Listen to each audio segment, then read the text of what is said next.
tudafitanye amakimbirane, tudafite bwa buyakobo, tudafite bwa bumuga bwo mu mutima imbere, tugasenga nk'uko ibishaka, tukabwiriza nk'uko yakabwirije, tugahanura nk'uko ivuga, nta muntu ufite urwishingikirizo rw'ibintu bye, gukorana n'Imana atari nkawe ahubwo ari nkayo mu izina rya Yesu. Imana ifite umugambi mwiza wo kuduhindura abana bayo.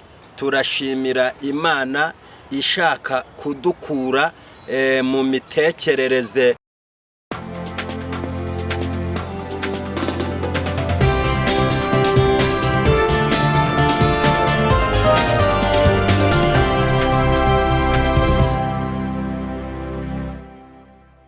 horo bakunzi ba Yesu Kristo, bamwanyi b'Uwiteka Imana.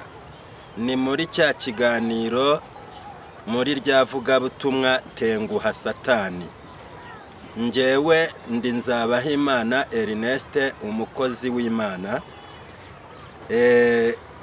Tuje rero mu ijambo rivuga ngo Imana ntizadukoresha turi batwebwe, Imana izadukoresha tumeze nkayo. Imana ntizadukoresha tumeze nkatwe, Imana izadukoresha tumeze nkayo.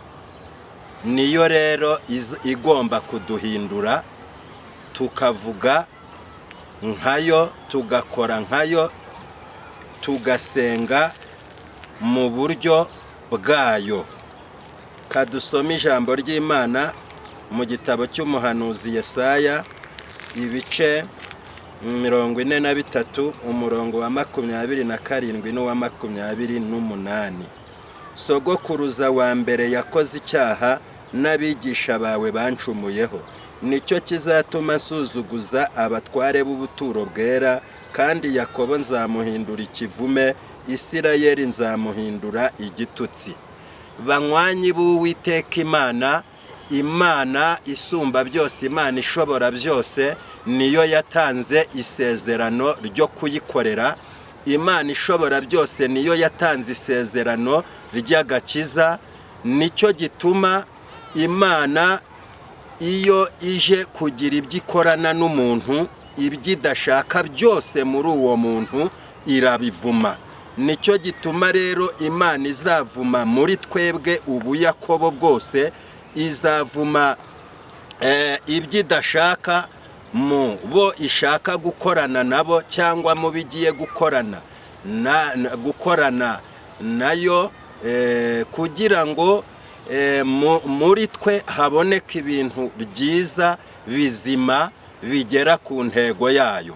Kuko Imana iyo idufashe ibishaka ko tuba ibikoresho byayo, noneho yo ikavuga nkayo, ariko wa muyoboro ukabonezwamo icyo Imana izanye nkayo.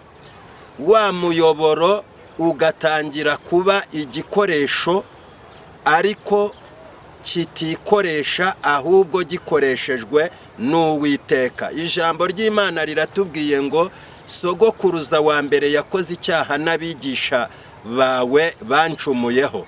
Ni ukuvuga ngo iki? Ni ukuvuga ngo iyo umuntu atangira nk'umuntu, iyo umuntu asenga nk'umuntu, iyo umuntu abwiriza ubutumwa nk'umuntu, iyo umuntu ahanura nk'umuntu, iyo umuntu akora ibyo yita iby'Imana nk'umuntu, ntabwo Imana yo iba ishaka ko umuntu aguma kuri urwo rwego, kuri urwo rugero.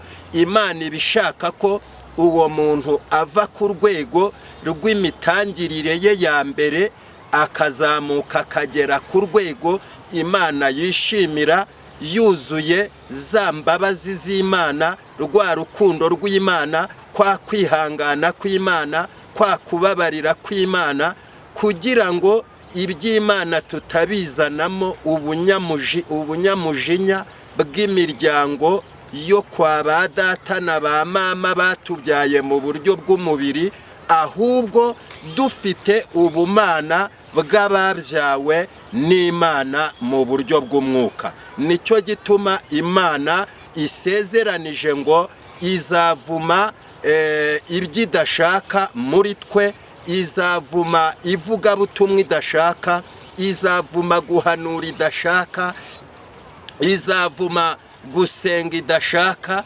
Imana yo mu ijuru ishaka yuko umuntu aba uwakijijwe, ishaka yuko umuntu aba uwatunganijwe nayo, akerekwa Yesu Kristo wo ku musaraba, Yesu Kristo wabambwe, mbese akaba afite intumbero yo gusa na Yesu, atahera mu ntambwe ze ngo muri za ntambwe ze aba arimo akomeza kurebera ibintu, ahubwo afite kureba kure.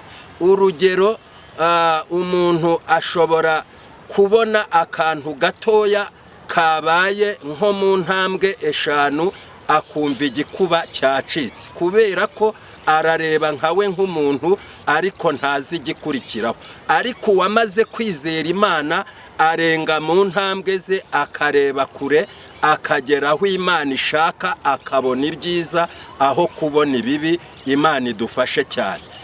Umuntu ashobora kubona mwene se yasitaye agahita yumva ko byarangiye, ko mbese ubuzima bwe burangiriye aho kumutera murara, aho kumutera kuraje, agahita yumva yuko ubwo nta kindi ibintu bihagaze.